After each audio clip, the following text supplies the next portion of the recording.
El tema que toca es relacionado con la vida de los ocupantes. La ventaja que tiene eso es que no tiene territorio, no está ligado a sistemas típicos de construcción de los Estados Unidos, que fue donde nació, sino que tiene otra intención, y es que tengamos espacios que tengan seguridad en su ambiente en todo momento, y que si es necesario evacuar, pues que lo hagamos de manera segura.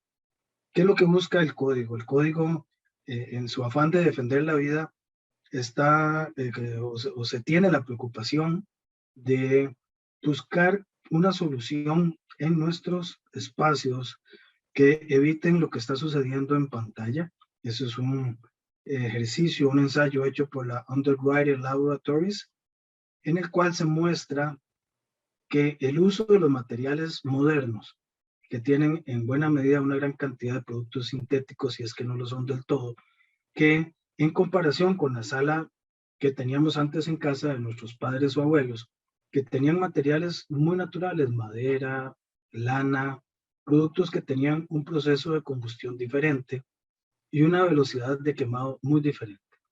Los productos de ahora producen el efecto que estamos viendo en pantalla, a pesar de que tienen el mismo tipo de ignición o de ignitor.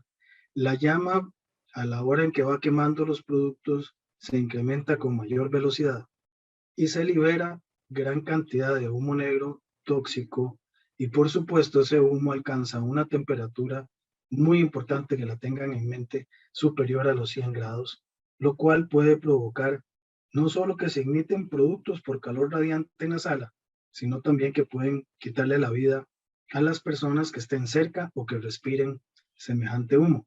Fíjense que se va a producir el efecto de flashover o combustión súbita generalizada en un plazo muy corto. Si en su casa o en el ámbito de trabajo no tenían algo que avise de este fenómeno, de este incidente, pues van a tener un severo problema, porque no podrán evacuar o buscar resguardo de una manera pronta.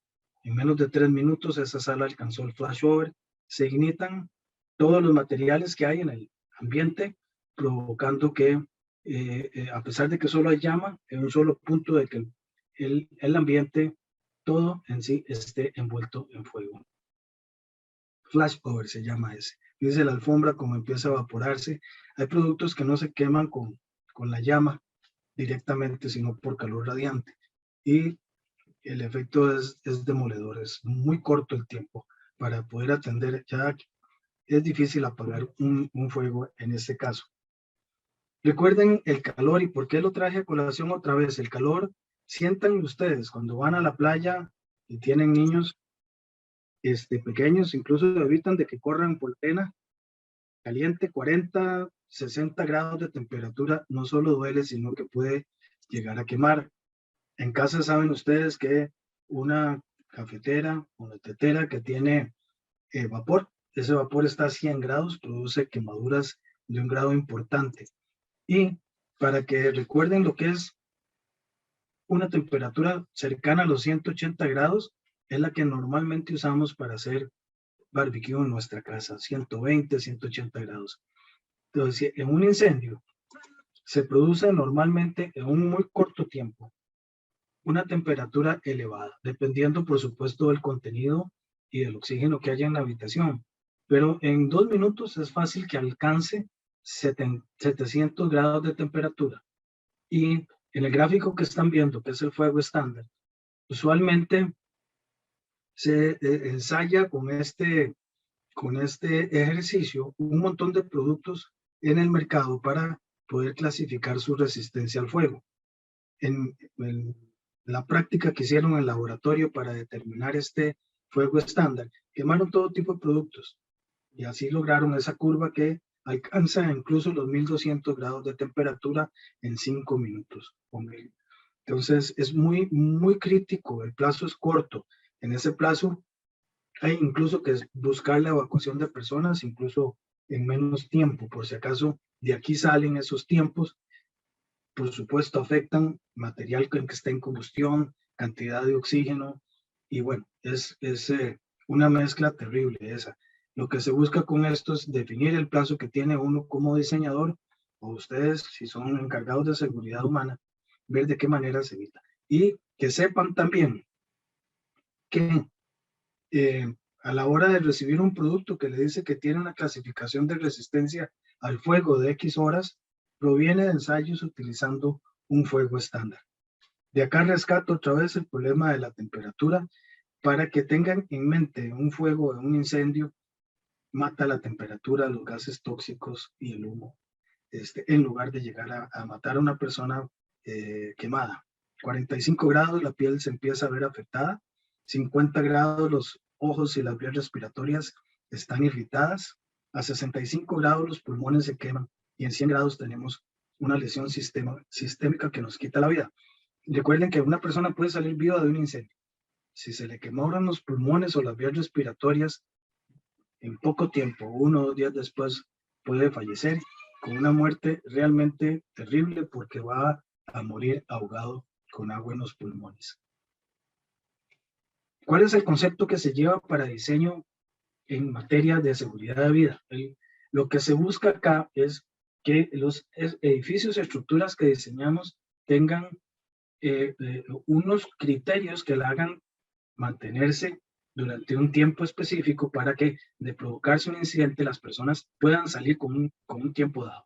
La estructura entonces en ese tiempo tiene que ser estable. De producirse además de eso el incendio, que el mismo quede contenido en una atmósfera, que no llegue a afectar los medios de egreso ni tampoco los llene de humo o de temperatura.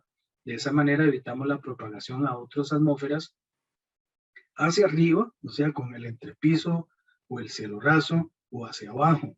¿Okay? Y permitimos así mantener los medios de egreso sin humo, sin gases tóxicos y sin temperatura, de manera tal que incluso las unidades de brigada o cuerpo de bomberos puedan ingresar también por una ruta segura hacia el lugar donde está el fuego, si es que no ha alcanzado ya todo un nivel o un área importante en el edificio.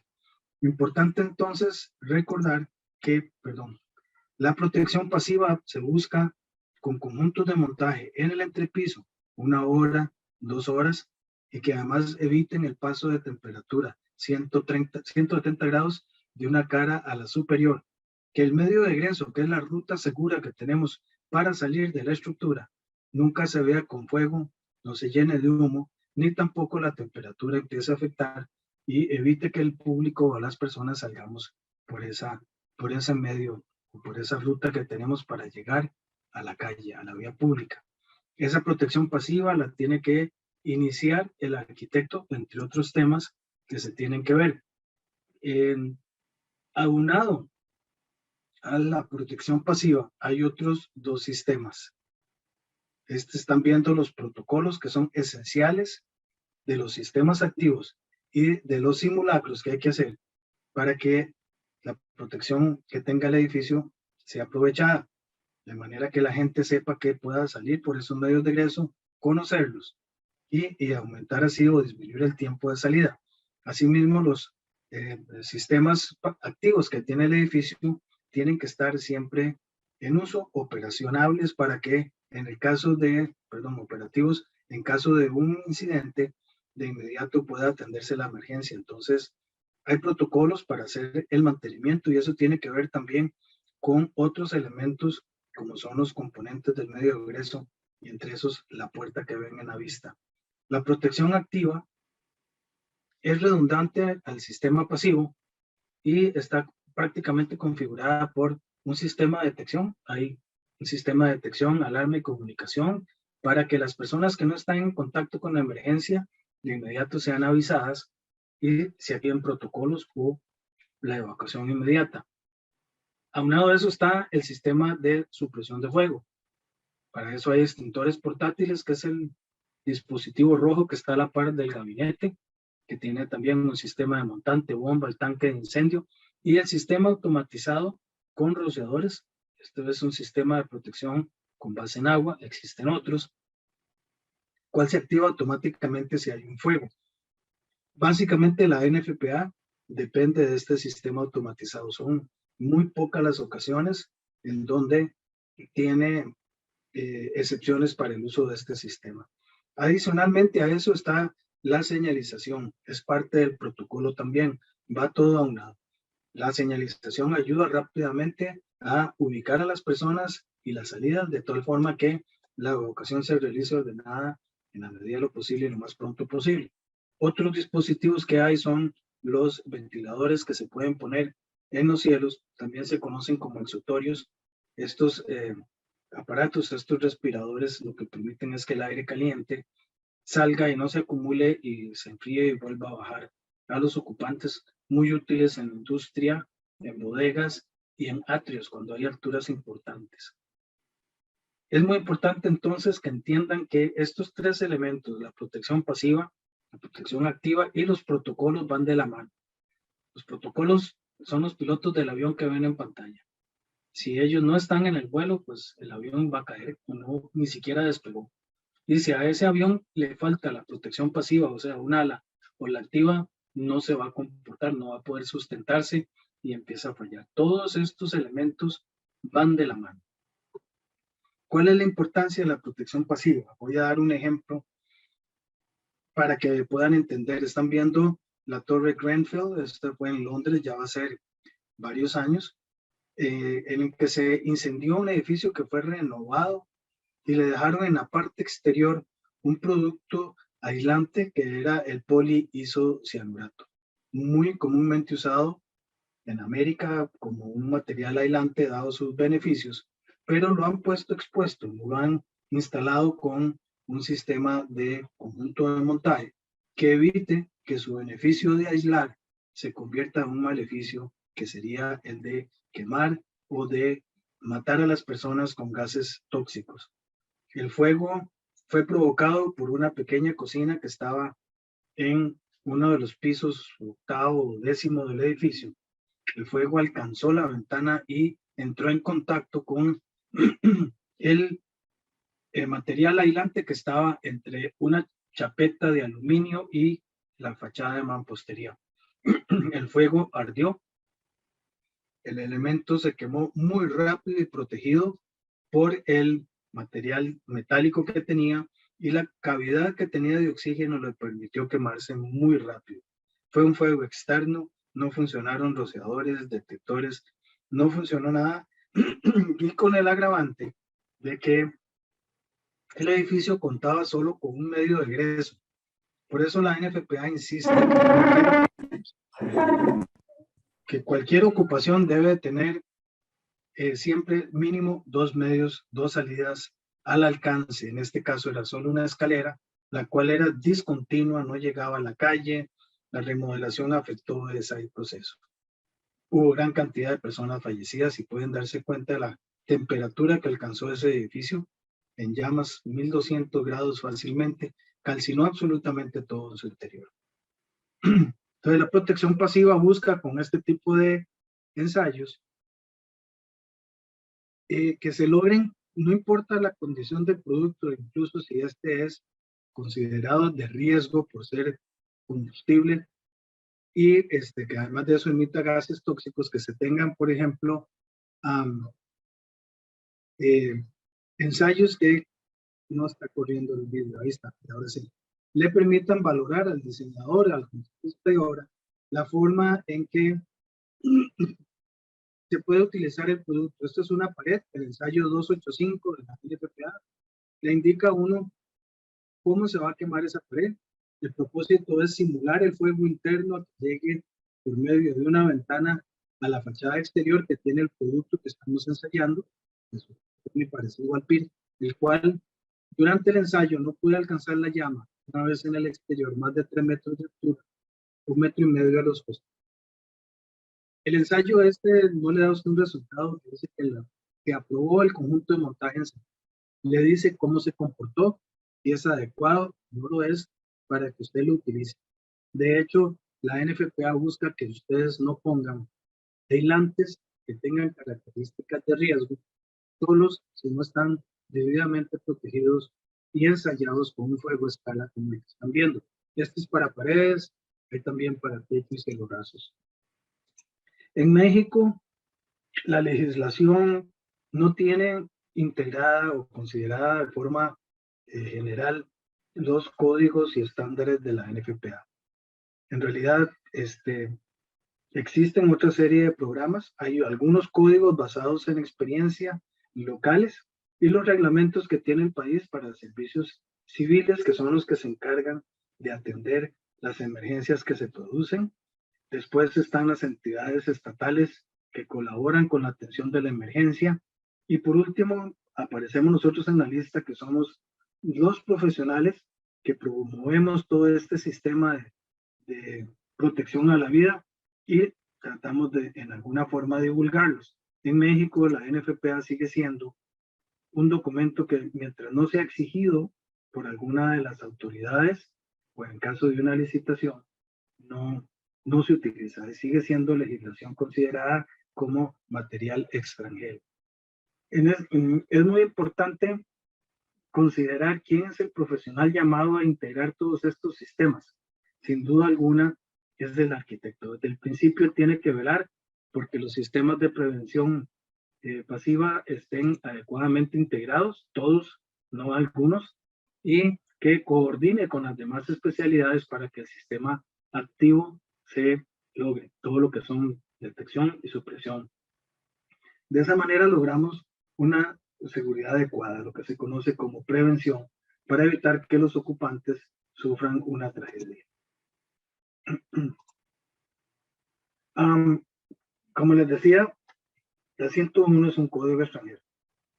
En algunos países, como por ejemplo Costa Rica, ya tiene exigido este código su uso por 17 años, pero sin embargo en el norte, en los Estados Unidos y en Canadá, estos sistemas, incluso en Europa, ya son algo muy cotidiano. Incluso aparecen ya memes con relación a los temas de seguridad de vida, ¿verdad?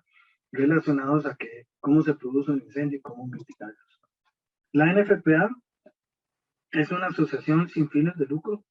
Esta asociación tiene alrededor de 17,000 asociados, los cuales trabajamos de manera voluntaria para la NFPA, incluso los comités, y se buscan recolectar experiencias que sean procesadas por estos especialistas que trabajan en comités, con el fin de desarrollar los códigos y estándares que ya muchos de ustedes conocen.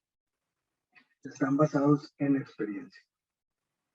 La NFPA 101 nació en el año 1911, luego del caso que están viendo en pantalla, que fue el incendio que se produjo en el edificio Triangle Shirtwaist en Nueva York, en el cual trabajaban 125 mujeres y 25 varones. El incendio fue provocado por algún incidente dentro del edificio, el cual tenía solo una salida en planta baja y una única escalera. En la fotografía se ve donde dice Fire Escape, ¿okay? La escalera probablemente no estaba protegida. Y la estructura que tenía era un tipo 3 que tenía mampostería en su exterior, posiblemente de ladrillos, internamente una mezcla de estructuras de madera con metal. El edificio se quemó, desgraciadamente el propietario había salido y enllavó la puerta, le puso llave, el cerrojo lo trabó y se fue. Las personas no pudieron escapar, falleció el 40% de los ocupantes. A partir de este incidente no solo nació el Building Exit Code que están viendo en la pantalla, el código de salidas para edificios, sino también se instituyó ahí el Día Internacional de la Mujer. Se rememora ese día el fallecimiento de las personas que murieron en el edificio. A ese día se le han ido asociando otras actividades que por razones políticas y históricas han sido de conveniencia, pero eso es un motivo para los que conocemos la historia por el cual no felicitamos a la mujer. Estamos rememorando las que fallecieron, ya va a ser 125 años de eso. A partir del Exit Code nace la 101, ya tiene casi 109 años de existir. La intención de este código es preservar la vida de los ocupantes y lograr ambientes razonablemente seguros, disminuyendo los riesgos de los contenidos para evitar lo que vimos en el vídeo que sale el ejemplo entre la sala vieja y la moderna. Tiene 200 comités técnicos que continuamente actualizan con otros eventos que se producen a nivel mundial este código. Su última publicación es la 2021, la foto todavía tiene 2 años de atraso. El propósito es especialmente minimizar el peligro que pueda provocar un incendio, dar los criterios para que se puedan diseñar medios de egreso seguros. ¿Ok? La palabra seguro lo resalto porque si el medio de egreso no es seguro, ya pierde una condición importante, que ya no es medio de egreso. También busca protección ante materiales de contenido peligroso. Ya ustedes en su país recientemente han visto muchos casos de incendios en sitios de riesgo alto, como refinerías, industrias. Han tenido muchos ejemplos recientemente este año. También busca relacionar el diseño pasivo con los elementos de protección activa y hace referencia mediante publicaciones a ensayos y a otros estándares. Se considera por eso que el código tiene una integración en sí mismo y está integrado con otra cantidad de publicaciones y estándares. Asimismo, llama la atención para el mantenimiento adecuado de todos los elementos que configuran el sistema de protección pasiva. Este código se puede utilizar de dos formas. Estamos viendo la estructura normal, que tiene 43 capítulos y 4 anexos. Los 5 primeros son información de administración. En el capítulo 2 hay cantidades de publicaciones de referencias de la UL, ASTM, FM, todos que si son mencionados en el código son de acatamiento obligatorio. Capítulo 3 define su glosario para que cada persona que utilice el código utilice las definiciones específicas de la NFPA y las generales. Y si no las entiende o tiene alguna duda, que recurra en la publicación del 2021, así está, a la RAE, la Real Academia Española, para evitar confusión con los términos. Los requisitos generales son aquellos que siempre se piden en cada capítulo de ocupación y no son modificables, o sea, no se pueden sustituir. Uno de ellos es 2 medios de egreso siempre. ¿Okay? Vamos a ver algunos ejemplos adelante. Entre ellos está, por ejemplo, el utilizar el código como una guía prescriptiva, un recetario. Está el considerar que se produce un fuego a la vez, etcétera. Vamos a ver algunos elementos más adelante. El capítulo 5 es una descripción del método por desempeño. Eso es, si usted quiere proponer opciones al método prescriptivo, mediante ese sistema lo puede hacer. El capítulo del 6 al 10 ya son capítulos centrales, en donde aparece la información sobre compartimentación, clasificación de la ocupación, medios de egreso, sistemas activos, tiene también protección de comunicantes verticales y otros elementos arquitectónicos, también la descripción de la resistencia al fuego y algunos elementos, incluso conjuntos de montaje con vidrio. Es bastante densa esa condición. Y además de eso tiene unos requisitos adicionales en el capítulo 11. El más conocido es el que se requiere para edificios en altura. Ahí hay otras estructuras, las vamos a ver algunos ejemplos más adelante.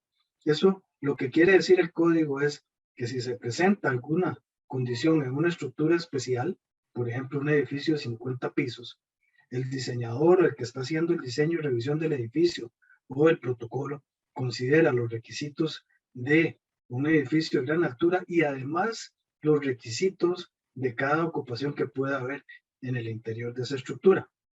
Los capítulos del 12 al 42 son importantísimos, son las ocupaciones. A este código usted ingresa siempre por cualquiera de esos capítulos, nunca por los capítulos centrales. ¿Por qué? Porque el capítulo de ocupación tiene los debes, tiene las excepciones. Entonces es importante ingresar por ahí y no confundirse con los capítulos centrales que posiblemente tienen modificaciones en los capítulos de ocupación. El capítulo 43 existe para cuando usted tiene un edificio que ya fue construido con un código anterior, digamos el código de 98 y se considera un edificio existente. Los procesos de construcción y modificación están en el capítulo 43. Específicamente se refiere mucho a edificios que ya fueron diseñados y construidos con el concepto de la NFPA 101 y otros códigos. Los anexos tienen material explicativo, usualmente van a ver un asterisco y puede haber un ejemplo en este anexo de lo que le está pidiendo el código en uno de sus apartados. El material que esté ahí es completamente explicativo, no tiene obligación de usar. En el capítulo siguiente, en la sección B, hay algunos requisitos y comentarios sobre equipos de evacuación adicionales que no sustituyen los medios de egreso. En el capítulo C hay muchas referencias sobre materiales y ensayos para poder hacer uso de ellos en el caso de que se requiera especificar o seleccionar. Y en el último, en este caso, se eliminó el glosario del 2018 al 2021 y lo que hay ahí es más información con relación a ensayos y material que se publica, ¿ok? Esa es lo mismo, la misma estructura que expliqué anteriormente. Aquí lo que tengo es el capítulo 5, es un resumen del proceso que debe llevar un Fire Engineering o un ingeniero en protección contra incendio para lograr proponer algo diferente al código o en adición. Eso sí, fíjense que el rectángulo que está en naranja dice requisitos prescriptivos retenidos se refieren a lo que está en el capítulo 4. Eso no se modifica, no importa qué. Y a partir de ahí, mediante el uso de herramientas como lo son sistemas de modulación, sistemas de vídeo y otra serie de herramientas que le puedan servir, además de la investigación técnica y científica que debe relacionar, para llegar a una propuesta que modifica los requisitos prescriptivos del código. Eso se lleva a la autoridad que le tiene que revisar los permisos y entre los dos se ponen de acuerdo para ver si está bien. Y cada año se tiene que volver a revisar todo este sistema para ver que esté en cumplimiento lo que ha sucedido o si no hacer las modificaciones si se han dado cuenta que no funcionó adecuadamente lo propuesto. Dice la NFPA que los usuarios y responsables, que somos en parte autoridad con jurisdicción, somos los arquitectos e ingenieros responsables de la parte de diseño e inspección, debido a que somos los primeros que tocamos el código, somos los primeros que lo abrimos y lo aplicamos. Una vez que entregamos nuestro diseño al contratista general, evitar que el contratista nos aplique ingeniería de valor sin sentido o sin criterio, y tiene que volverse responsable para cumplir con todos los requisitos que están en los planos y documentos del proyecto. Posteriormente, terminado el proyecto y entregado al que se encarga de su operación, mantenimiento, ese es el que sigue con el estandarte de mantener el edificio en cumplimiento. Muy importante los propietarios y desarrolladores, porque usualmente el propietario pide cambios, pide situaciones contrarias al código, las cuales no es conveniente aceptar. Y los desarrolladores también hacen lo mismo si valoran sus costos o tienen malentendido el proceso de diseño. Entonces quíteme una escalera, quíteme una cosa. Sin embargo, uno debe de tener todo ese tipo de situaciones para procurar que los edificios mantengan su seguridad razonable. ¿Qué tiene el código? Muy importante. Y esto ingreso a describir lo que contiene en cada uno de los capítulos de ocupación. Lo primero que uno ve al abrir un capítulo de ocupación es en la sección 1, requisitos generales, capítulo 4. Todo lo que está ahí tiene que respetarse. No lo va a reescribir. Si quiere volverlo a leer, 3, 4 páginas vaya. Segundo es definir el tipo de construcción que puede tener o que puede usar para hacer un determinado proyecto arquitectónico. Eso quiere decir que en algunos casos el proyecto puede utilizar cualquiera de los 5 tipos o está limitado a 1 o 2 tipos de los cuales el capítulo de ocupación le indica. Usualmente da un cuadro, es una matriz con un montón de opciones para que el diseñador o la persona que está revisando el edificio o renovando lo considere. Son 5 tipos, ahí están las definiciones, aparecen en la sección 3 de lo que es no combustible o combustibilidad de combustión limitada, el no combustible parcialmente en madera, o el tipo 4 que ya tiene elementos estructurales en madera. En el tipo 3 también hay elementos de metal. Ese era el tipo de construcción que tenía el edificio Shirtwaist en Nueva York. Y el tipo 5 es un sistema de construcción que todavía usamos nosotros en América Latina, que son edificios totalmente construidos en madera, también muy populares en los Estados Unidos. Si no existen ensayos para saber si las edificaciones tienen algún tipo de clasificación de resistencia al fuego, el encargado de la estructura, el ingeniero, puede utilizar métodos analíticos. Ahí están viendo en pantalla un par de libros, uno de la American Society of Civil Engineers y la otra de la American Concrete Engineer, Concrete Institute, perdón, que le puede ayudar a buscar equivalencias dentro de los requisitos que puede tener un sistema de construcción. En términos generales, el tipo 1 que listé anteriormente es un edificio que tiene su estructura completamente en material incombustible. Un ejemplo, un edificio en concreto. Uno que puede ser tipo 2 es una estructura, y hay de 2 tipos, que tiene metal, como se ve en la vista de la izquierda, que no tiene ningún tipo de retardante, no tiene ningún tipo de protección, es protección cero. Y el edificio al costado, la foto del costado, que sí tiene un retardante, que es un repello ignífugo, y se ve así. Existe la opción para los elementos estructurales, no para las losas, de utilizar también pinturas intumescentes. Muy importante, tengo este edificio en muestra, que es un edificio en Ecuador, porque el entrepiso utiliza encofrados que tienen un material que es espumado, derivado del petróleo. En mi país es conocido como esterofoam, ¿ok? No tiene ninguna función estructural, simplemente de servir de formaleta para formar viguetas y una sobrelosa, pero no puede quedar en ese ambiente, tienen que quitarlo. ¿Por qué? Porque el esterofoam genera gases tóxicos, combustible y otra serie de efectos. Un momento, por favor, ya regreso con ustedes. Un momentito.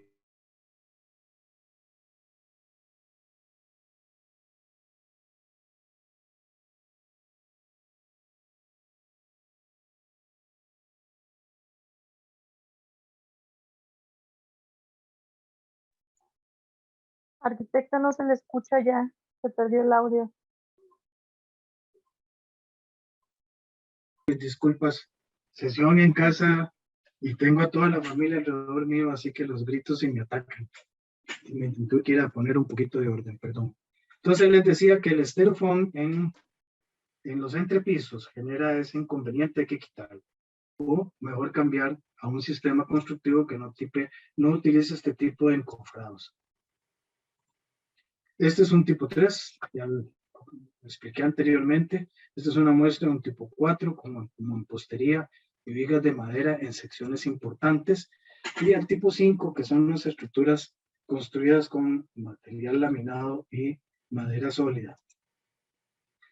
Para poder seleccionar cuál de estos tipos de estructuras es muy importante, primero que nada, ver cuáles son los compartimientos que están solicitándose en el capítulo 6. Es una matriz. Eso es, usted define por planta cuáles tipos de ocupaciones detectó, y entre cada una de ellas tiene que poner un compartimiento con resistencia a fuego. ¿Okay? Adicionalmente le dice si tiene sitios de contenido de riesgo importante a partir del ordinario y el elevado. También tiene que generar compartimientos y otra serie de protecciones de acuerdo a lo que le pida cada ocupación. Una vez que ya tiene definido esto, tiene que considerar si el edificio tiene rociadores o no, que ojalá no se los hayan quitado, y irse, y ahí le da la referencia, la 101, al capítulo 7 de la 5000, para definir si con esa condición del tipo de estructura que tiene 1, 2, 3, 4, 5, y si tiene rociadores o no, sí puede construir el área que tiene prevista por piso y la altura total del edificio. Entonces, existen regulaciones también en ese sentido. En los requisitos fundamentales, básicamente lo que se ve son los medios de ingreso. El medio de ingreso está definido como el sendero, camino que yo tengo que recorrer desde el punto más alejado de una planta de distribución por piso en donde esté hasta la vía pública. Medio de ingreso tiene tres partes que son el acceso a la salida y la descarga de la salida que termina en la calle y lejos del predio, no en los puntos de reunión. La NFPA no utiliza eso, no los considera un sitio seguro, no hay criterios para eso, por lo tanto no están recomendados dentro del ámbito de la NFPA. Por eso hay áreas de refugio o safety points que no tienen ninguna relación con lo que a veces se pone para los protocolos de ensayos de evacuación, que el encargado de seguridad ocupacional define esas zonas para que después regresen. Perfecto, regresamos todos al edificio, pero no tenemos por qué señalizar.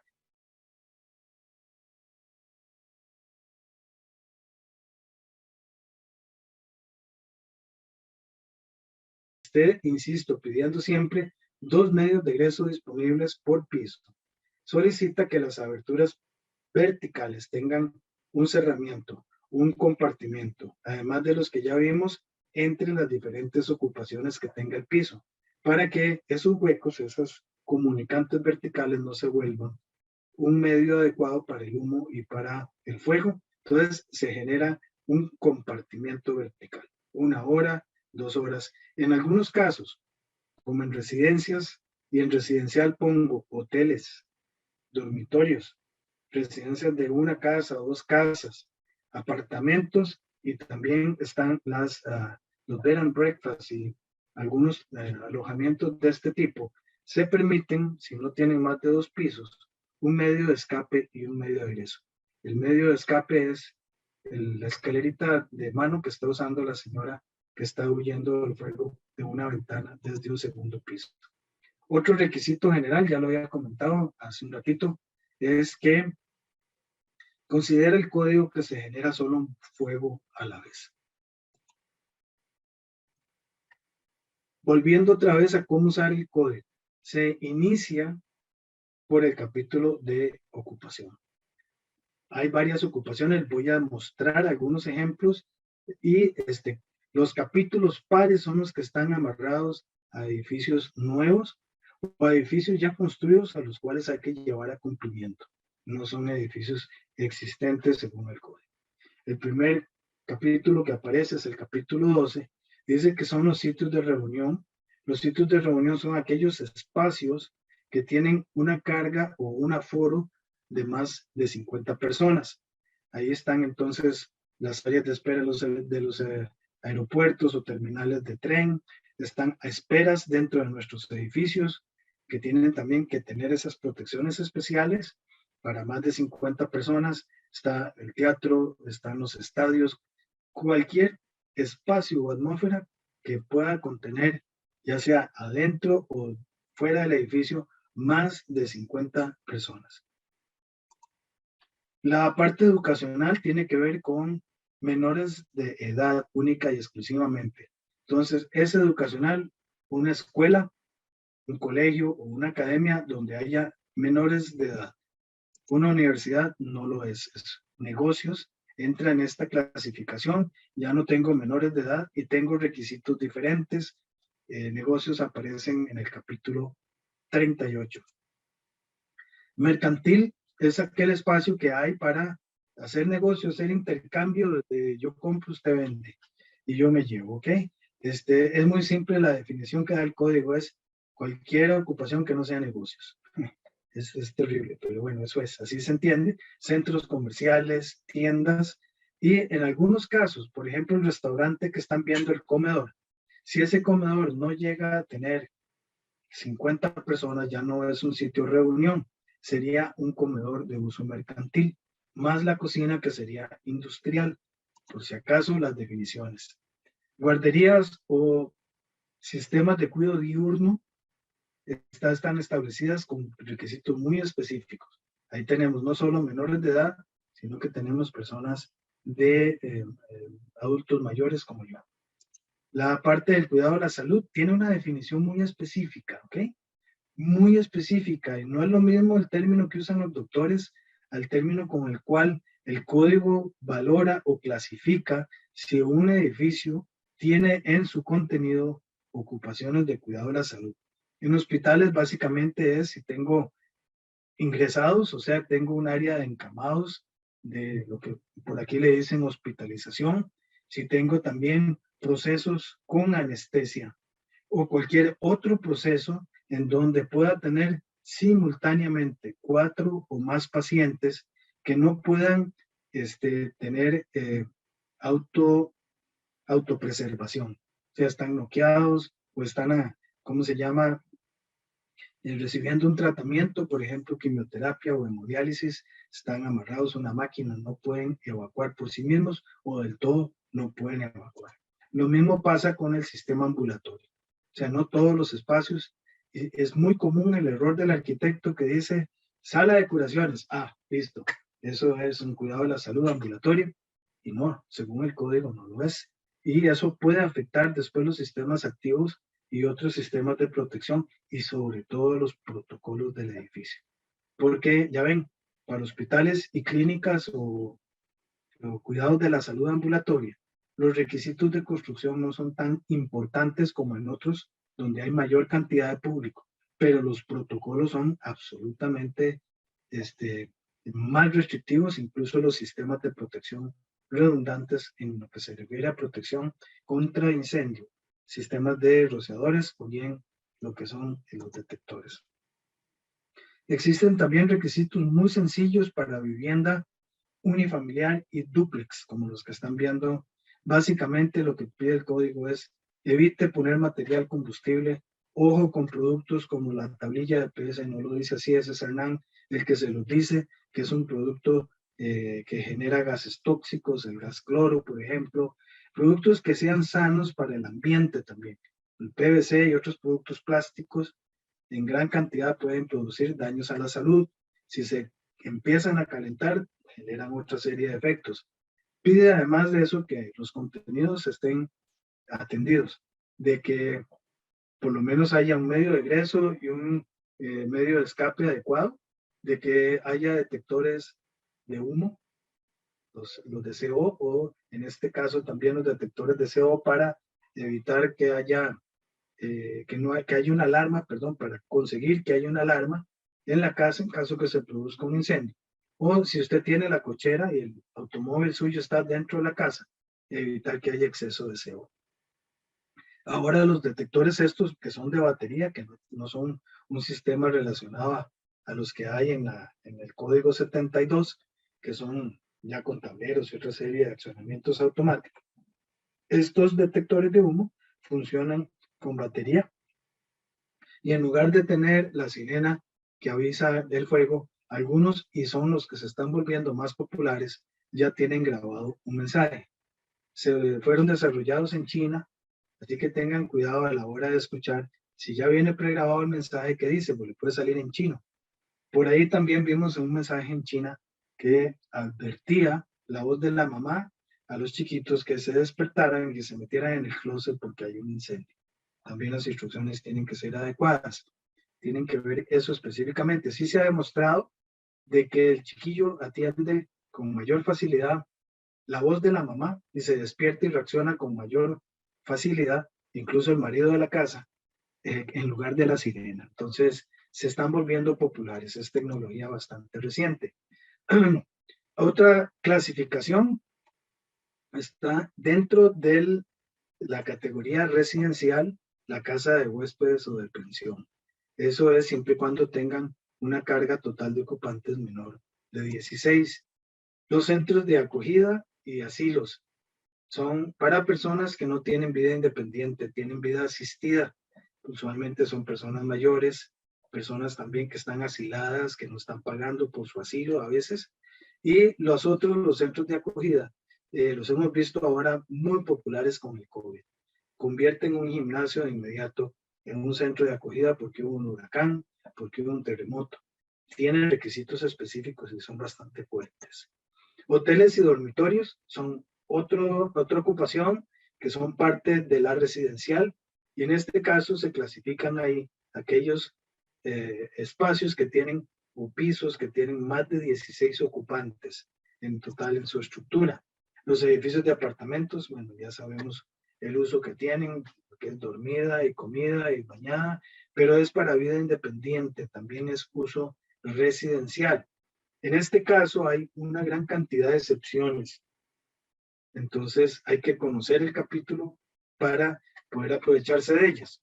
Incluso, por ejemplo, en estos grupos de residencias se permite el uso de rociadores residenciales o los dúplex que los D, los cuales no requieren bomba, tanque, simplemente se engancha al sistema de agua potable, funcionan muy fácilmente.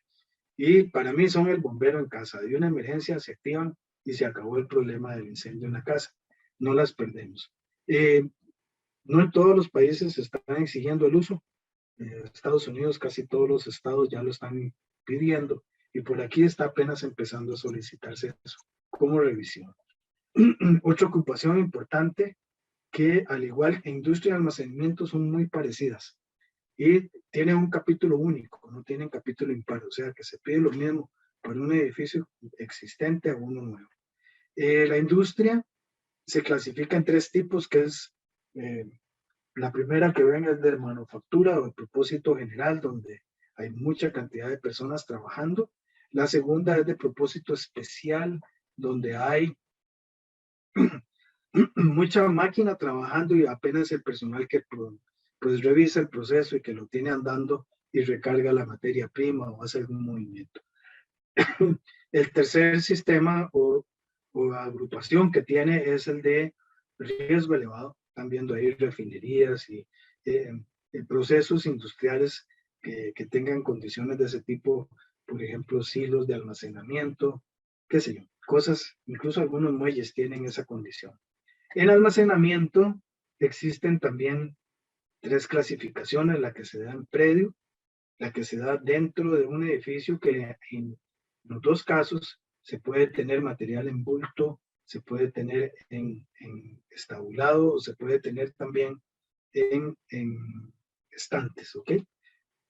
En la foto ven también un estacionamiento. Un estacionamiento es otro almacén y de riesgo ordinario, por si acaso, ahí queda la categoría. Si el edificio, la estructura que ya empezamos a ver, encontramos que tiene varias ocupaciones, hay que clasificarlo como de uso múltiple, porque tiene más de dos.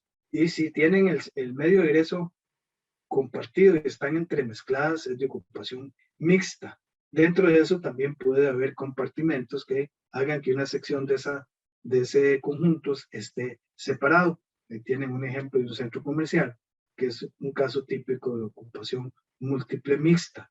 Pero a la par de ese centro o encima de ese centro puede haber un edificio de oficinas, un hotel, etcétera, y están separados, son estructuras separadas, así que la mezcla de todo eso está en el código y se puede trabajar.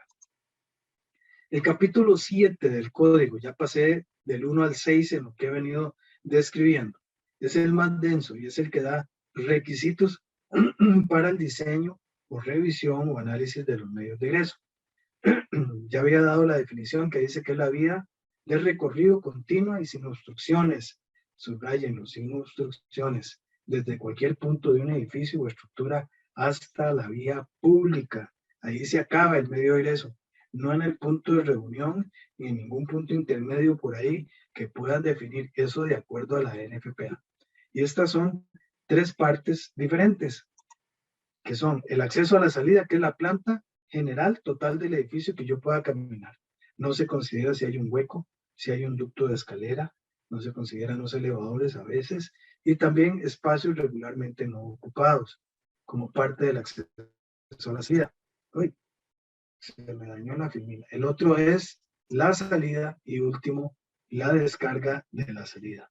La salida en este caso, en la planta de Celeste, son las dos puertas que siempre tienen que haber disponibles. Y si el edificio tiene dos pisos, las escaleras, que pueden ser cerradas o pueden ser expuestas al ambiente, externas, abiertas, cada una tiene un montón de requisitos. La salida de la descarga se ve graficada en el pedacito de planta que está a la derecha y son las líneas punteadas en color gris que me llevan desde la puerta de la salida hasta la banqueta o la acera o la calle. Recuerden que de 0 a 500 personas requiero 2 salidas, de 500 a 1000 mínimo 3 y de 1000 en adelante no menos de 4. Además de eso, el código en la sección 7 pide que haya un apartamiento mínimo entre esas 2 salidas. Normalmente se mide la diagonal del edificio y la mitad de esa diagonal marca la distancia mínima que tiene que haber entre esas 2 salidas. ¿Okay? Y es muy importante considerar la forma del edificio, no mentir. ¿Okay? Si el edificio tiene rociadores, en lugar de la mitad de la diagonal, es 1/3. Si la planta del edificio, como en el ejemplo de la derecha, tiene un corredor de acceso a la salida que tiene paredes 1 hora de resistencia a fuego y puertas de 20 minutos, la cual es exigida siempre en pisos de carga de ocupantes de más de 30, siempre y cuando no sea una planta abierta de oficinas. Y hay que considerar también si dentro de ese espacio hay diferentes inquilinos y diferentes arrendatarios. Son 2 cosas diferentes según el código. ¿Okay? Por ejemplo, el inquilino es, si yo estoy alquilando ese espacio y a la par vive otra persona, es un apartamento, somos 2 inquilinos. Pero un arrendatario puede ser que la planta del piso sea de un mismo propietario. Ahí está, decirle, la fábrica de chocolates, la abuela. Y dentro de esa fábrica hay un departamento financiero, un departamento de ventas, un departamento de mantenimiento. Eso se consideran 3 diferentes arrendatarios. Por lo tanto, hay que compartimentarlos y estudiar la necesidad del corredor. También tiene limitantes. Las distancias de recorrido, que son 3, y se presentan diferencias entre cada ocupación. Estamos viendo un ejemplo de oficinas. ¿Okay? La distancia de recorrido común es aquella que va del punto A al C, que es el que tengo que recorrer para llegar al punto donde tengo a mi alcance 2 salidas. La distancia de recorrido común es esa. La distancia de corredor a la salida, dice aquí que es del punto C a la salida más cercana, en realidad es del punto A. Es una distancia de recorrido del punto más lejano hasta la salida más cercana. Y el pasillo sin salida o corredor sin salida es la que indica del punto C hacia la pared que está cerca de la puerta de entrada al ambiente. Esos son requisitos en todas las ocupaciones que hay que medir y respetar. Para calcular los medios de egreso, antes que nada hay que saber las ocupaciones, calcular la carga de ocupantes, perdón, dependiendo de la ocupación que definimos y el uso que tiene. Hay un factor, hay un cuadro que se está mostrando un pedacito, ahí dice, por ejemplo, uso de negocios, que son oficinas, 14 metros cuadrados por persona. Y eso nos da la carga de ocupantes en forma bruta. A ver, por ahí dice netos también. Si tengo una guardería, ahí dice que yo tengo que calcular el espacio dedicado a guardería, que es el área neta, y calcular la razón de 3.3 personas por metro cuadrado. Después de que ya tenemos los datos, podemos ir a ver si los componentes del medio de egreso, que son puertas, pasillos, rampas y escaleras, tienen capacidad suficiente para egresar a toda la carga de ocupantes que hay en el piso. Hay 2 factores, hay cambios en lo que se refiere a cuidado de la salud, a espacios de riesgo elevado, y todos los demás, o sea, ahí calzan todas las ocupaciones. Un ejemplo de un pasillo sin salida que no fue detectado por los diseñadores de este pequeño edificio de 2 pisos que tiene rociadores. Tiene el apartamiento adecuado entre las 2 escaleras. El medio de egreso, que está marcado en 2 tonos, celeste y verde, está bien, es un medio ancho, tiene capacidad, tiene posibilidad, Pero resulta que a la mano izquierda hay dos aulas que se juntan y van a tener una carga de ocupantes superior a 50. Ahí empieza a presentarse un problema porque en el momento en que yo salga de esas aulas al pasillo gris, tengo que tener al alcance dos salidas. Y en este caso, el pasillo gris tiene un punto allá que es muerto, no tiene la escalera.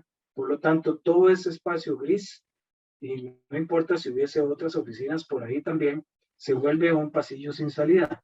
Debió haber considerado eso el diseñador y en lugar de poner la escalera donde la puso, ponerla en la parte superior y queda mucho mejor resuelto este edificio. Adicionalmente, en la sección 710 el código pide requisitos para la señalización. La NFPA es un poquito diferente a las normas europeas. Si estoy trabajando con NFPA, pues yo me amparo en los requisitos que me pide. No puedo basarme en las normas europeas a menos de que yo les dé una equivalencia al considerar que son con requisitos más restrictivos que estos. Están viendo un rótulo de salida que estoy sosteniendo yo en las manos con la dimensión real y requerida por la 101. No se parece en nada a los que habíamos fabricado localmente y además de eso son rótulos que tienen que estar listados UL 924. Si no tienen esa condición no los puedo usar. ¿Qué pasa con los rótulos que había fabricados en los Estados Unidos? Y es que la condición que tenían esos rótulos estaba en cumplimiento para lectura de 15 a 20 metros. Situación que cambió hace 15 años en la NFPA y pasó a 30 metros. Entonces las letras son más grandes. El fabricante de rótulos decidió quitarle la carátula del Lexi y puso salida, pero no cabe. Tiene más letras y es más grande. Entonces redujo el tamaño otra vez y no cumplen para edificios nuevos. Además, ya sea que sea un rótulo iluminado internamente o un rótulo fotoluminescente, que no es lo mismo que el reflectivo, tienen que venir de fábrica con el sello listado, ¿ok? Ya sea UL, que ahora en México está estrenando la UL, que bien, creo que es cerca de Querétaro, tengo que ir a pasear por allá pronto para conocerlos. Es interesante que ustedes puedan ya ensayar sus productos en el mismo país con una normativa diferente a la NOM, que es la norma oficial mexicana, con otros requisitos. A ver cómo les va con esto y si nosotros mismos podemos aprovechar la cercanía y los descuentos de la UL ahí en México. Entonces estos rótulos tienen que venir listados. Existen en la 710 otros rótulos, por ejemplo, no es salida, muy claro. El no tiene que tener un tamaño 5 veces mayor a la letra de es salida para que no haya confusión.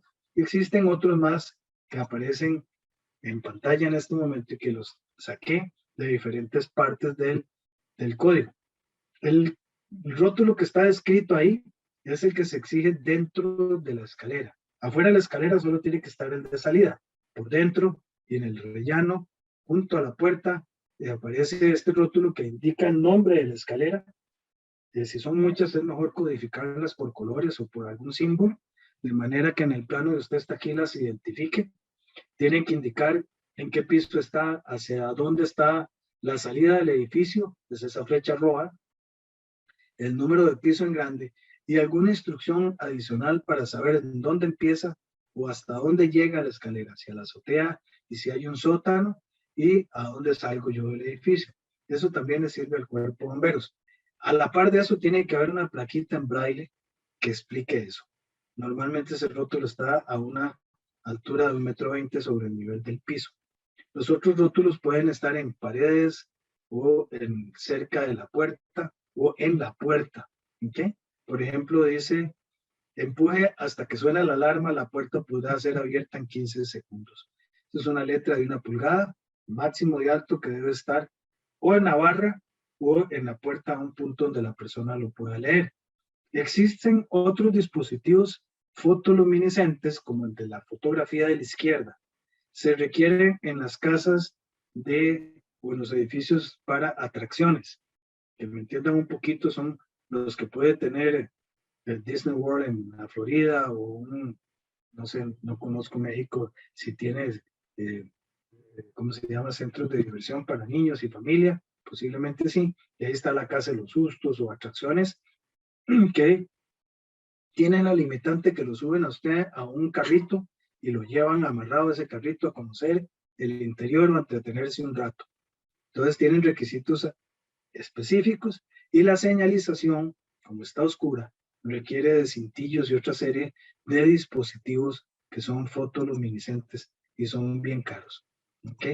Uy, aquí me faltó una foto. ¿Qué pasó? Se fue. También pide un esquema de usted está aquí.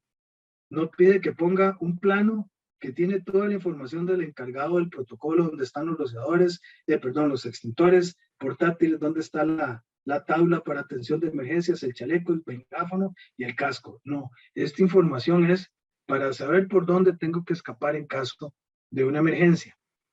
En este caso, el rótulo que me robé de una colega tiene la distribución interna de los espacios. No es requerida, no es exigida, pero no está mal tampoco.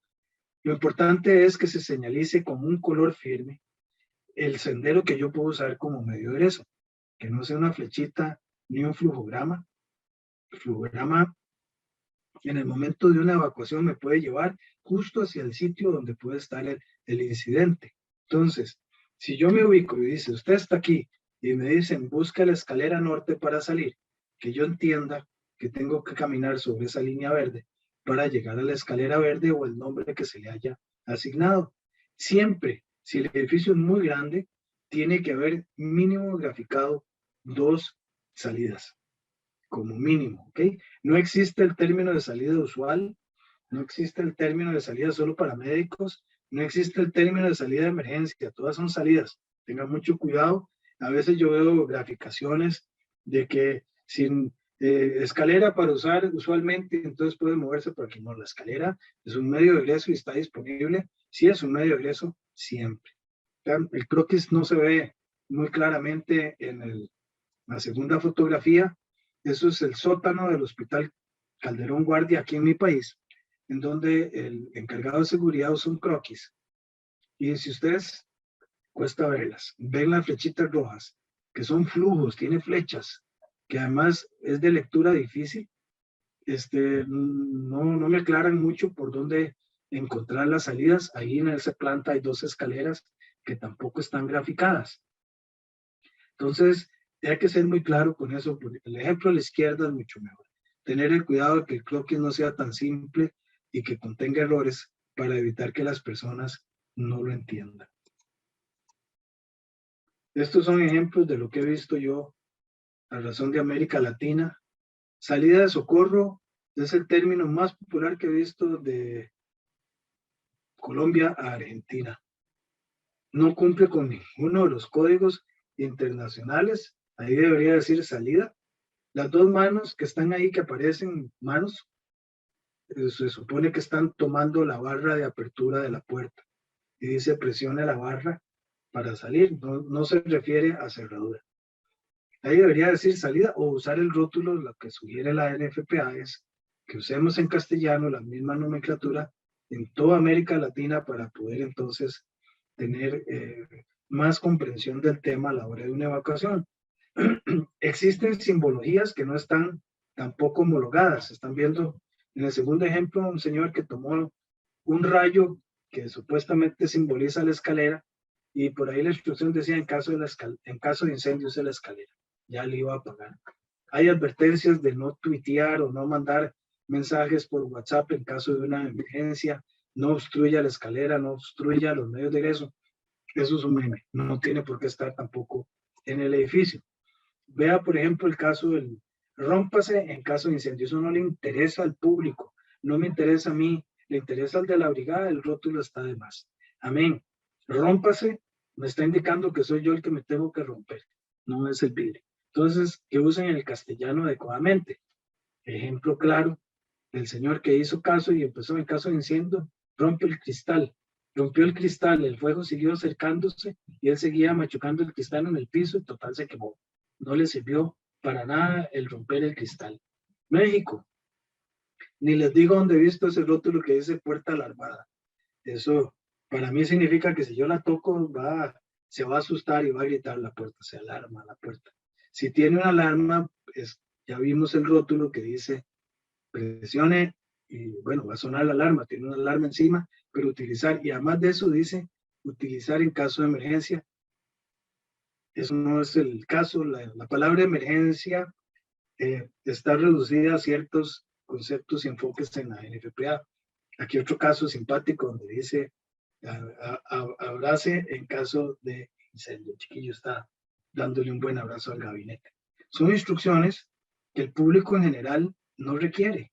Nadie sabe cómo usar un gabinete con una conexión tipo 1, tipo A, donde solo el cuerpo de bomberos va a llegar.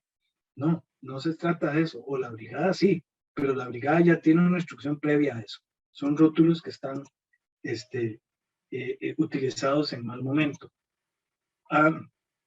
Saliendo del capítulo 7 y pasando un poquito al 8 y tomando parte del capítulo 6, esta es la misma matriz que había anteriormente, en donde se especifican las paredes y entrepisos con retardo a fuego. Se clasifican de 1 hora a 2 horas, ¿ok? Si hay rociadores, algunos permiten reducir esa clasificación de 2 a 1 hora, pero de aquí parten los compartimientos, las separaciones entre ocupación, además de lo que veíamos entre espacios con riesgos de contenido.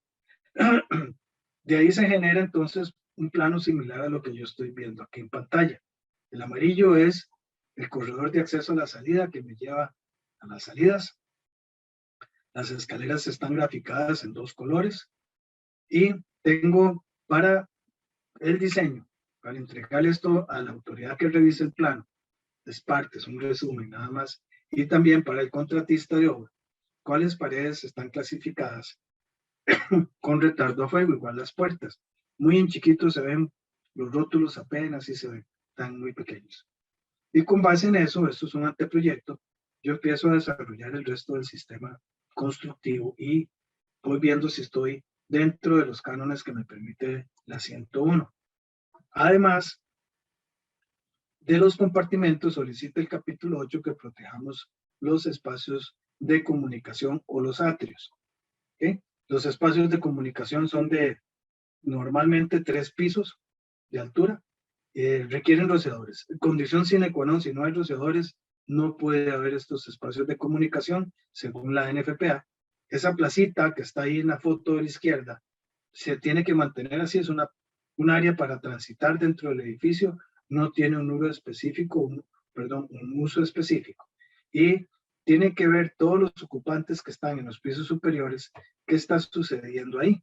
Vean que tengo paredes vidriadas, eso está permitido siempre y cuando no haya elementos horizontales que evitan que el agua de los rociadores que va a haber contra ellas pueda saltar hacia afuera.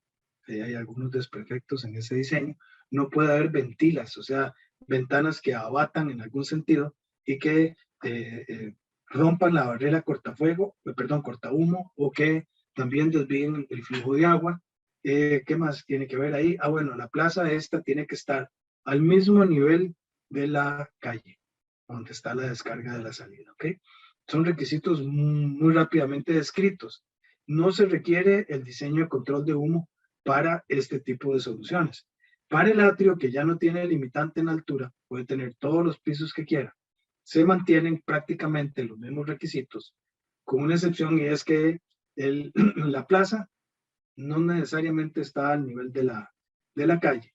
Y aquí sí se requiere el sistema de control y evacuación de humos, como se grafica en el ejemplo que está entre las 2 fotos.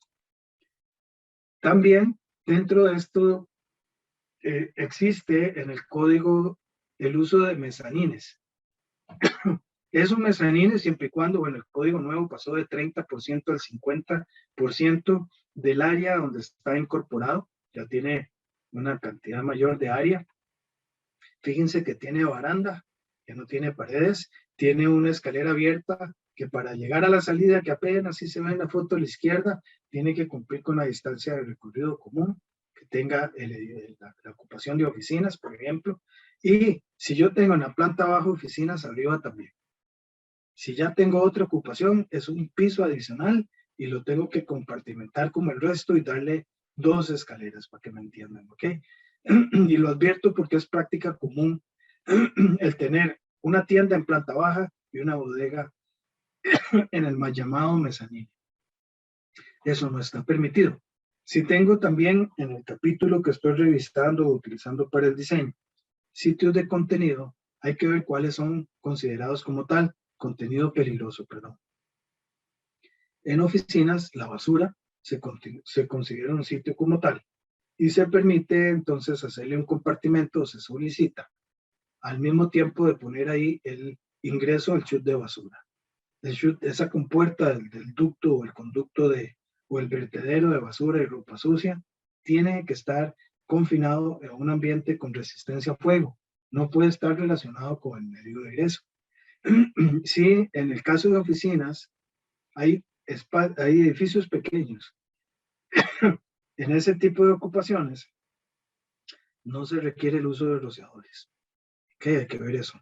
Entonces, para estos espacios que sí lo requiere, el código permite hasta 12 rociadores tipo residencial para poder cumplir con atender ese riesgo. Y así en cada capítulo hay cantidades de excepciones. Luego viene cómo clasificar la protección de los ductos o conductos o los elementos verticales. Si son de 1 a 3 pisos, los conductos verticales tienen una pared de resistencia a fuego de 1 hora, al igual que la puerta. Si pasa a más de 4 pisos, el muro va a ser de 2 horas y la puerta de 1 hora y media. Y así se presenta para otra serie de elementos que aparecen. Vean, ahí está el vestíbulo del ascensor y el foso del elevador. Recuerden aquí, la puerta del elevador también tiene que cumplir con este requisito. Aparecen además ahí conjuntos de montaje para utilizar vidrio que pueda ser resistente o que tenga protección contra incendio. Fíjense que los que nos sirven a nosotros en compartimentos son los que dicen protección contra incendio. Y tiene un NP, no se puede, no se puede, no se puede. O sea, si la pared tiene 1 hora, usted no puede poner en las puertas, por ejemplo, conjuntos vidriados de 1 hora. Tiene que tener una clasificación de menos de 45 minutos. Entonces, por ahí también es otro requisito a considerar en puertas y ventanas en paredes que tienen resistencia al fuego. Aquí resumo un poquito cómo saber si la escalera tiene 4 pisos o 3 niveles enlazados. De fijo, las que tienen en la figura 4 pisos con rojo van con paredes de 2 horas y las que están en celeste, que solo enlazan 3 entrepisos, van con celeste o gris. Están viendo vistas de ductos de un elevador, ducto barras eléctricos, todo eso son parte de estos espacios a compartimentar, incluso el de la escalera que se ve en la foto. Si usted, además de hacerle un hueco a la pared para poner una puerta, una ventana, le están pidiendo un producto clasificado, igualmente si el ingeniero electricista, el ingeniero mecánico o el civil perfora paredes o perfora entrepisos o cielos rasos con resistencia a fuego, de inmediato tiene ese profesional que buscar un sistema cortafuego específicamente ensayado con los elementos que está penetrando para poder aplicar el hueco y volverle a dar el sello específico. Además de esas penetraciones están las que se tienen que hacer perimetralmente en el edificio si lo que tengo es un muro cortina. Entonces hay que hacer, por ejemplo, el conjunto de montaje que aparece a mano derecha de ese montón de pequeños detalles de cortafuegos en el edificio. Si tengo una junta de construcción, expansión, o de lo que quieran en el edificio, que me corta el entrepiso y me deja un hueco de 2, 3, 4, 5 pulgadas, igualmente tengo que poner una junta y una material resistente a fuego que sea debidamente listado, clasificado. Eso para evitar que el fuego también haga de las suyas de un piso al otro o que se esparza por la pared de un piso al otro de la ventana. Ahí están viendo un ejemplo de un conjunto o un sistema de montaje de un cortafuego. Entonces tienen que ver de qué material es el pasante, de qué material es el estrato, qué diámetro tiene y ver cuál es el espacio anular que requiere ese pasante para ponerle el sistema adecuado. Y así hay una gran cantidad de tipos de sistemas. Son un libro. No es que simplemente abro el hueco y después vengo y lo sello. También es importante que a la hora de hacer una perforación en la pared, que son totalmente inevitables, hay que ponerle, si la pared es designada como una pared con resistencia a fuego, un router, ¿ok? Que sea pared con resistencia a fuego y sello al paso del humo. Y el encargado de mantenimiento debe entender que esos piezas moradas son cortafuego, que cualquier cosa que la atraviese adicionalmente ahí, tiene que ponerle el cortafuego con un sistema adecuado o respetar el que ya existe. El cielo raso es otra membrana importante. Tiene que instalarse de acuerdo a lo que el fabricante pida, y también las paredes. Vean esa pared de yeso que le pusieron un pie de amigo, una pieza ahí de metal que según algunos de los inspectores eso está bien. No, no, tiene que cumplir mejor, y sobre todo en nuestros países donde el sismo está presente.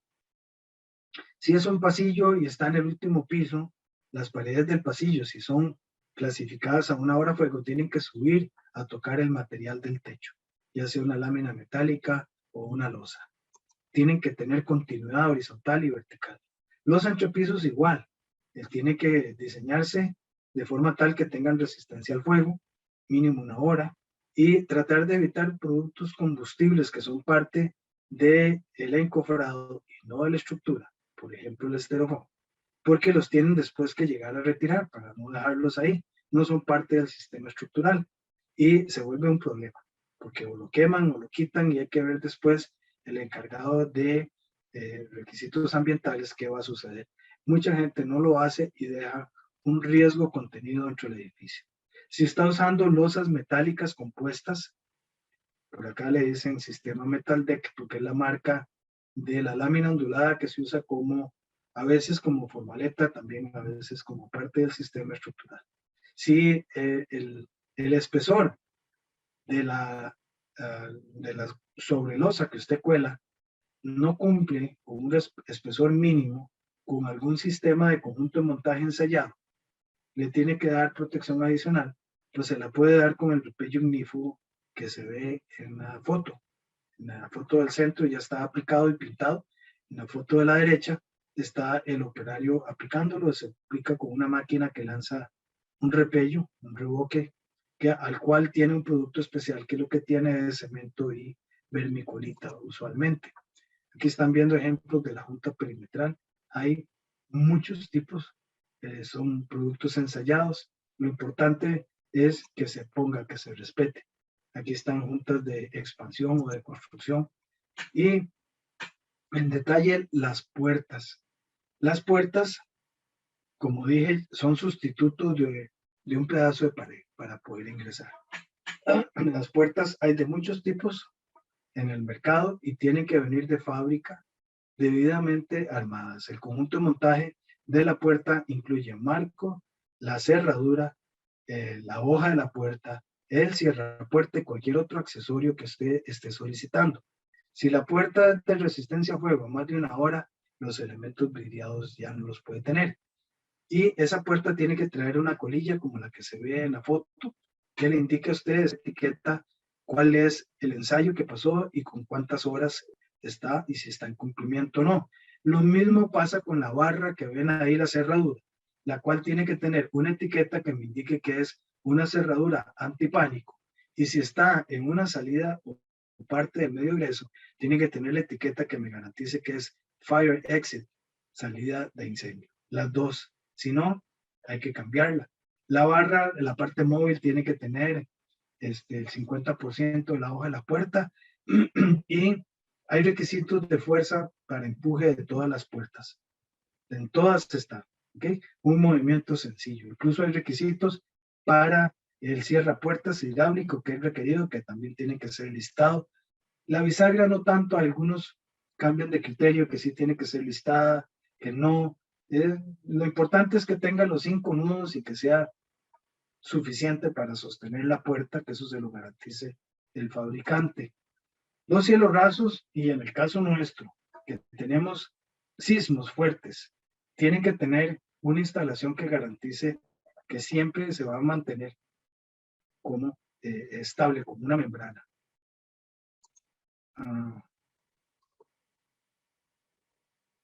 Lo importante acá es respetar el sistema que está garantizado por el ensayo ASTM E580. Yo lo resumo.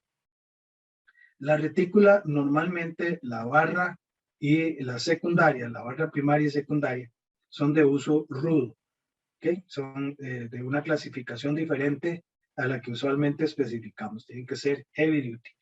Tienen que tener un, un cable de suspenso que tiene un calibre número 12, es un cable, no un alambre, que es lo que usualmente usamos.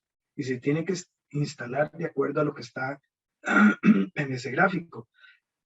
Perdón. Son cables que se instalan prácticamente verticalmente. ¿Sí? Tienen un 10 grados de tolerancia y tienen que estar sujetos a una estructura, sea una losa o a una viga o algún elemento diseñado para el soporte del cielo raso. No pueden colgarse de las instalaciones eléctricas, mecánicas o allá, a 10 metros de altura que había una viga, por ahí lo puse, ¿no? Esos cables que están viendo, número 12, vienen, creo que de 1,80 m en caja y vienen en extendidos, no vienen arrollados. Usted no los puede permitir arrollados tampoco. Entonces es parte de lo que hay que verificar.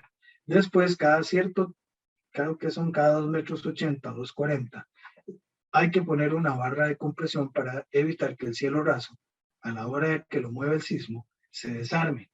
El perímetro de cada espacio tiene que tener 2 lados sueltos y 2 lados libres.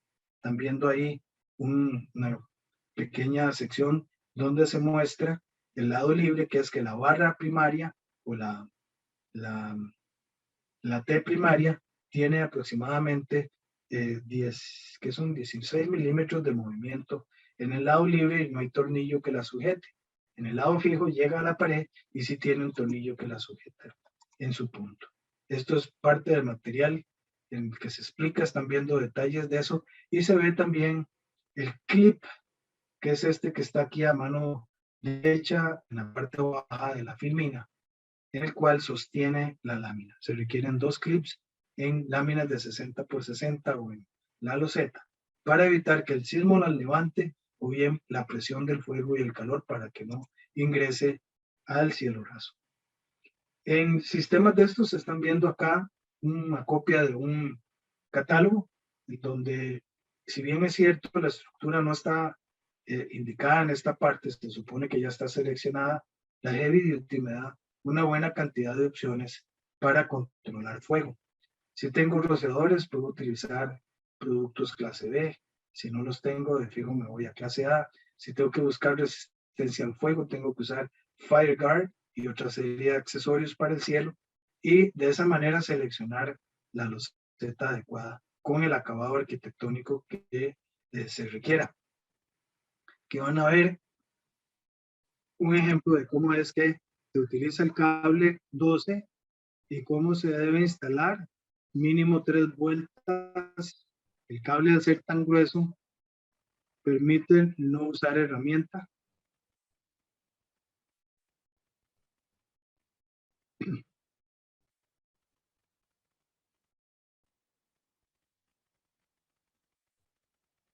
Y eso mismo se utiliza arriba en la parte donde está sujeto a la estructura.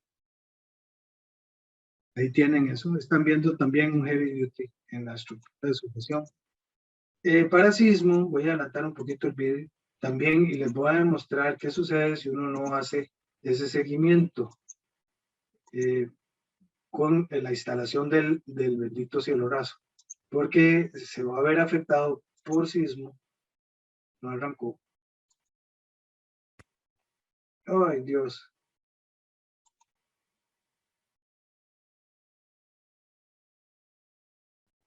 A ver si regresa, perdón.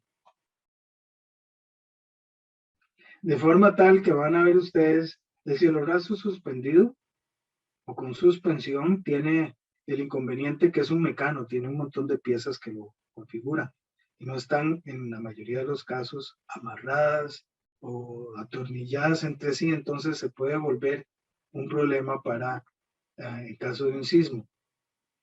Ay, Dios. Vamos a volverlo a iniciar mejor.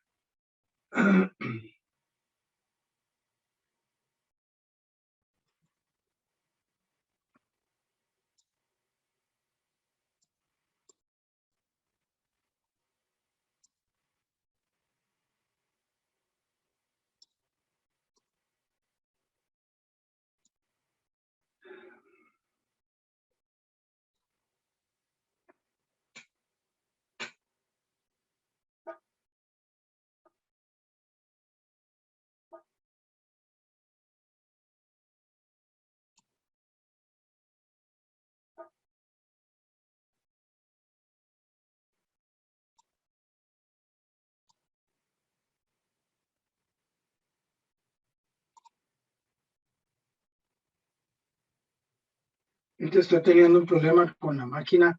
No me está permitiendo No regresar. ¿Me mandó está su escuchando? presentación, ¿verdad? ¿Perdón?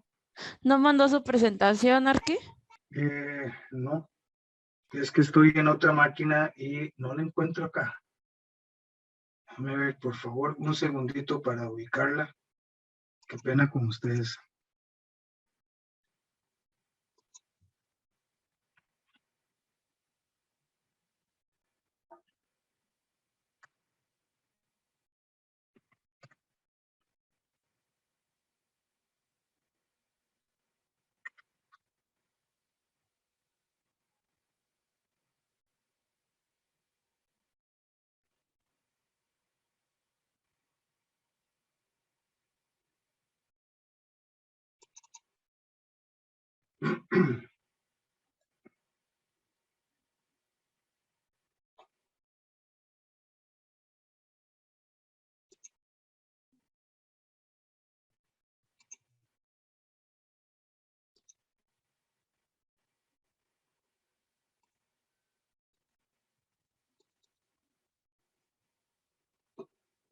Uy,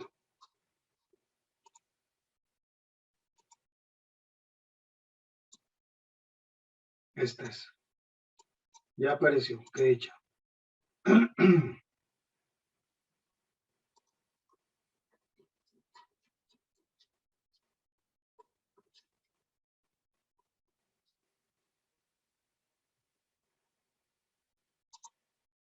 ¿Están viendo la presentación?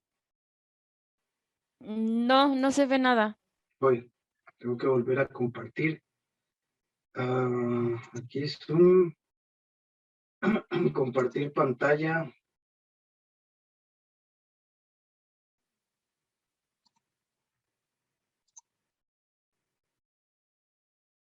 Ahora, Sí, se ve. Ya se ve. ok. Este fue el vídeo que me trabó la máquina. No voy a presentarlo mejor. Ay, Dios. Ok. Ya otra vez se volvió a trabar. Debe tener dañada.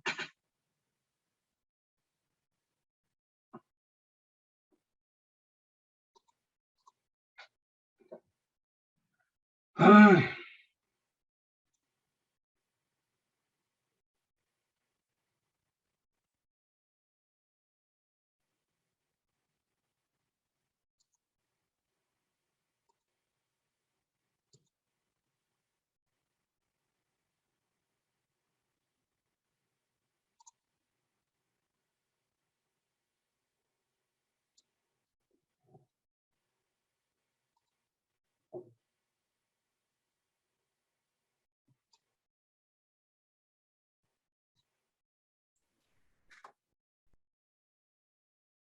ujú.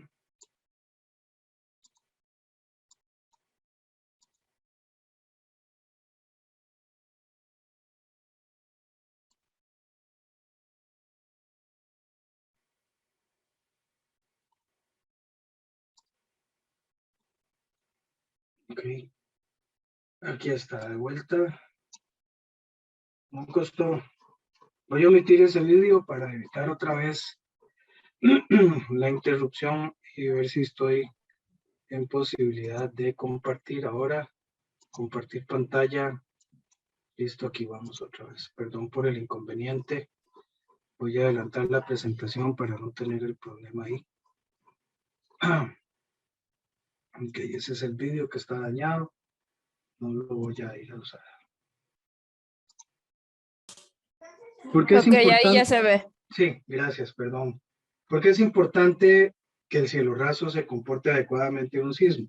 Primero, recuerden, es una membrana que ayuda a controlar humo en el caso que se produzca el incendio. Segundo, es un elemento arquitectónico que puede dañar personas. Y tienen que haberlo vivido ustedes en Ciudad México y en otros sitios donde hayan tenido sismos importantes. Y además, por ejemplo, si ustedes ven la vista de la derecha, yo pude tomar esa fotografía en Chile, cuando habían limpiado ya el medio de egreso. Eso es un pasillo. Ahí todavía yo no podía circular, pero ya tenía forma de ver qué había pasado. O sea, sucede que también un elemento arquitectónico va a obstruir innecesariamente un medio de ingreso. Entonces ese es el cuidado que hay que tener, amén de que no queremos que el humo y el fuego se nos ingrese al cielo raso y que se convierta ese espacio oculto en una forma para distribuir el fuego.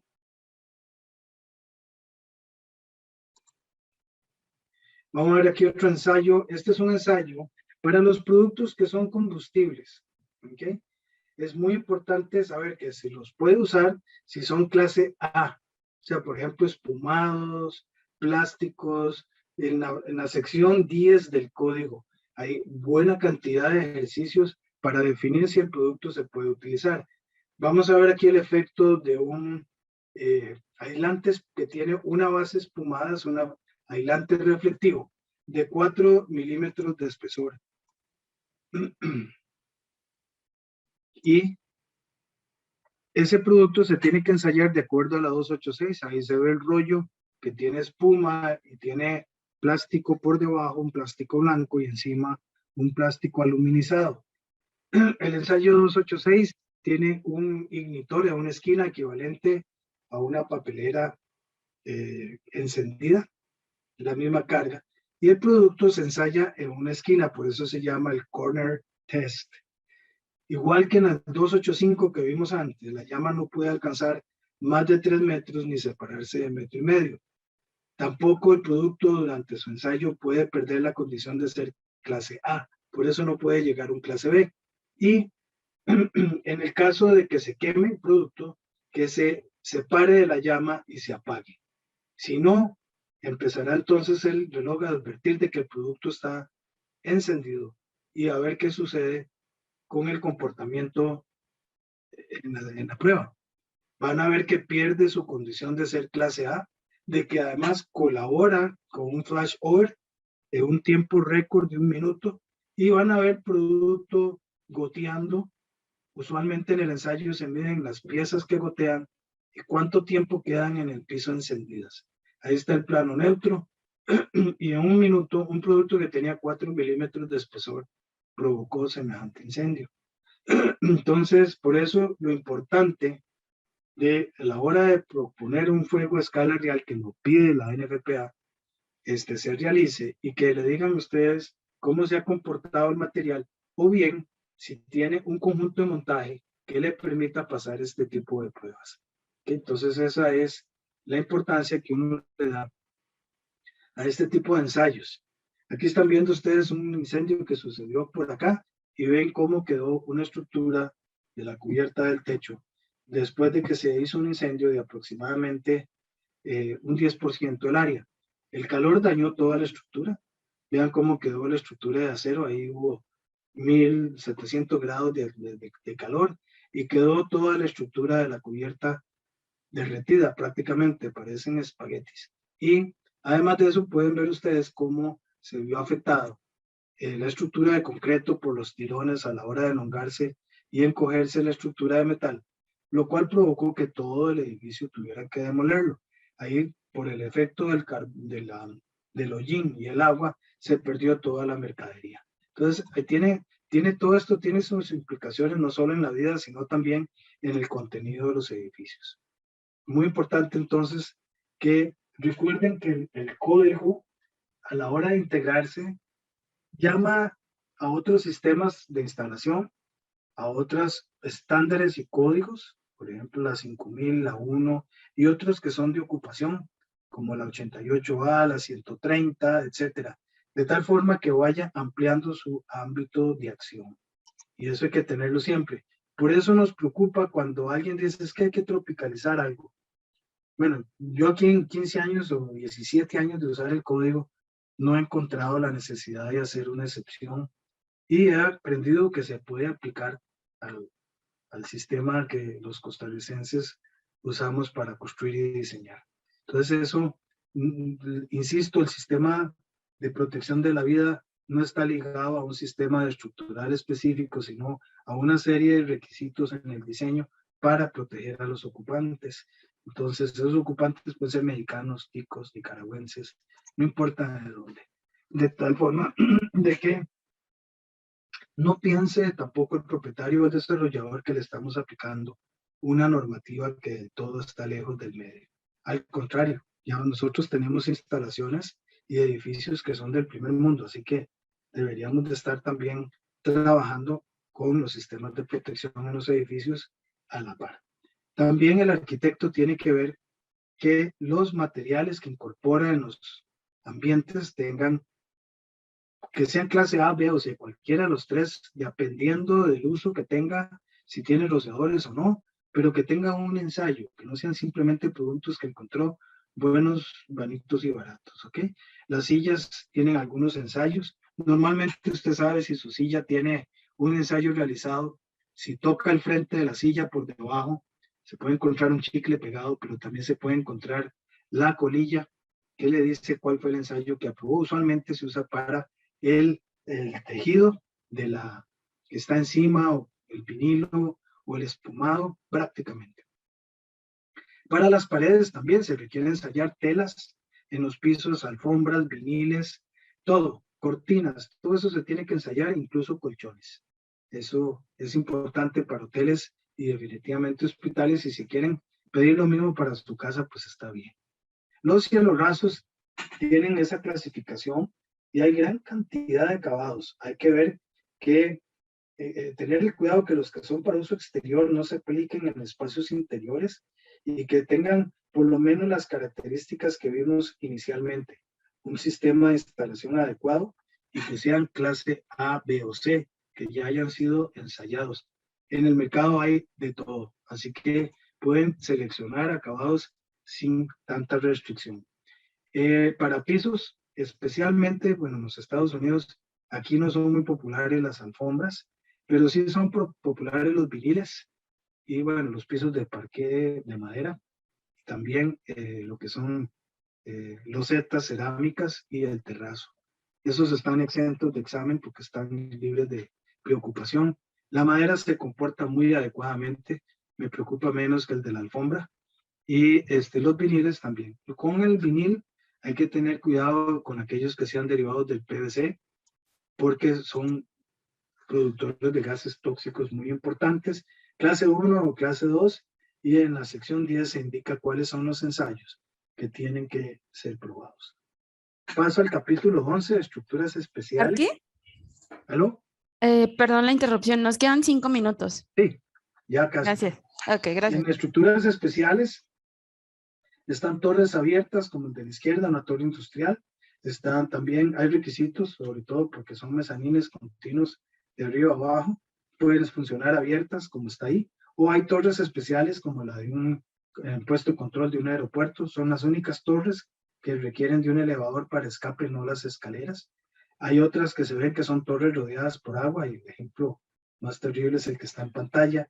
Muelles, están también barcos, trenes, aviones, todos tienen requisitos específicos de protección en lo que se refiere a materiales acabados, sistemas de detección y también de supresión. Uno lo ve incluso en el protocolo, en un avión se sube y le repiten continuamente los requisitos básicos, dónde están las salidas, cómo llegar a ellas y cuándo atender la llamada. Los muelles son un elemento también que se considera una estructura especial porque solo tienen una salida a la calle. Entonces, los edificios que usted construya sobre el mueble o en el muelle, tienen que cumplir con los requisitos del capítulo 11 y con los específicos de cada ocupación. Membranas y carpas textiles también están limitadas, su acabado tiene que ser clase A, la altura mínima de las carpas pequeñas o toldos es de 3 metros del piso, la barra vertical o columna tiene que estar separada a 3 metros, no puede haber material combustible de esa carpa a 3 metros a su alrededor, puede ser maleza o lo que usted tenga acumulado, no puede cocinar, ahí no hay taquitos, no hay chicharrones debajo de la carpa, tampoco puede tener de las calentadoras de ambiente, esas carpas son combustibles y tienen un certificado especial y requisitos con bomberos. Las carpas tensiles también, o las membranas tensiles, en general son 6 metros mínimo del piso al punto de la carpa. Estructuras de gran altura son aquellos edificios que tienen un entrepiso o más a partir de 23 metros hay requisitos específicos, rápidamente, sistema de alarma y detección, comunicaciones de 2 vías, rociadores, la tubería vertical en la escalera, elevadores que puedan servir para evacuación secundaria o para subir equipo de los bomberos, requieren energía de reserva, un centro de comando y biomonitoreo. Las pruebas, por supuesto. El último cribo del código es este, que es su hermano, que es para animales, es la NFPA 150, ya sea para criaderos o para aquellos que estén en espacios dedicados a laboratorios. Les dejo en estas últimas filminas un resumen de cómo utilizar el código. Esto, los apartamentos, eso no es parte de la conferencia. Y así que a partir de aquí me despido de ustedes y les doy las gracias por su atención, esperando haberles picado la cabeza para que puedan sentarse a instruir. Yo estaré de visita en México a partir del día 27, impartiendo en detalle el Código de Seguridad Humana. Muchas gracias.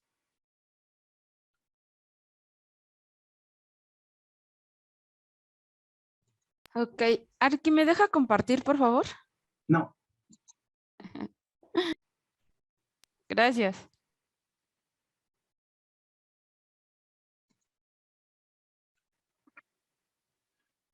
Listo, ya dejé de compartir. Tenés ya. ¿Alguna duda, alguna pregunta que tengan? Tenemos, me parece que 2 La preguntas. primera respuesta, don Manuel, que parece parientes, no existen las puertas de emergencias en el Código de Seguridad Humana. Pero se me borró la pregunta. ¿Qué más decía? Perdón. El término salida de emergencia, puerta de emergencia, no está en la nomenclatura del código, son salidas. ¿Pero qué más tenías? No vi. Yo vi en el chat una pregunta y ahora no la veo. Dice acá, don Manuel, ¿deben tener visor cristal? No. Las puertas que tienen hasta 45 minutos de resistencia al fuego pueden tener una parte que sea un visor o un vision panel, un cristal. Pero no es un requisito, eso lo pone el arquitecto si lo quiere por necesidad. Si la puerta pasa 1 hora, no se permiten vision panels ni visores. Ok. ¿Algún manual ¿Algún manual? para el mantenimiento de rociadores? Sí, la NFPA y los señores de IAR tienen el curso de la NFPA 25 y también está la NFPA 4, esencialmente, pero sí los hay. Dice, no veo más preguntas. ¿Alguien más?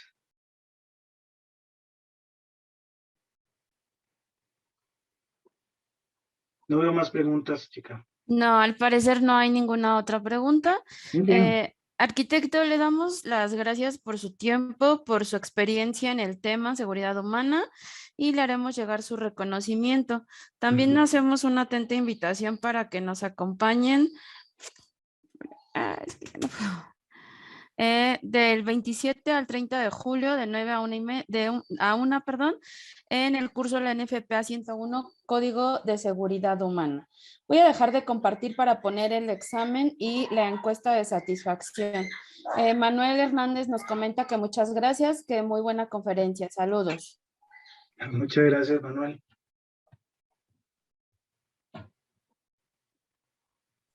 Entonces, nada más pongo la encuesta de satisfacción y la liga del examen, arquitecto. Muchas gracias por todo y nos estamos poniendo en contacto con usted. Si Con usted gusta muchísimo gusto, a la orden. si gusta desconectarse, adelante. Muy bien. Buenas tardes, Quedo gracias. atento. Muchas gracias. Que la pasen bien. Comparto con ustedes la liga y la encuesta de satisfacción. Denme un segundo, por favor.